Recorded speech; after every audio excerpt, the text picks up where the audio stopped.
sobrang saya. Kasi nung nag-start yung Pepito, di ko naman syempre ina-expect na aabot ng 15 years and going strong. So nung bata kasi ako, nag-start ako, 4 years old, kakapasok ko dito sa Pepito. Ang tagal na, grabe, ilang taon na yun. Tapos ngayon magna-19 na ako next month. Kasi nung nag-start ako na, akala ko saglit lang yung ganun. Tapos diba nga natapos siya ng book 1. So hindi ko akalain na magkakabook 2, tapos babalik yung Pepito, tapos ako pa rin. So parang sobrang saya na, ang dami ko na-experience sa Pepito na nagawan siya ng episode. Yung parang lahat ng milestones sa buhay na with Pepito ko siya nagawa. Kunwari, nag-graduate ako ng high school, nag-18 ako. Pati nga yung nagka-episode yun na yung nagka-first menstruational. Meron yun eh.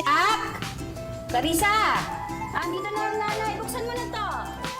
Sige po, Nay, pero huwag niyo papasukan sila tatay, Yung parang lahat kasi talagang na-highlight, napakita sa Pepito na episode. So, sobrang saya ko and sana tumagal pa lalo.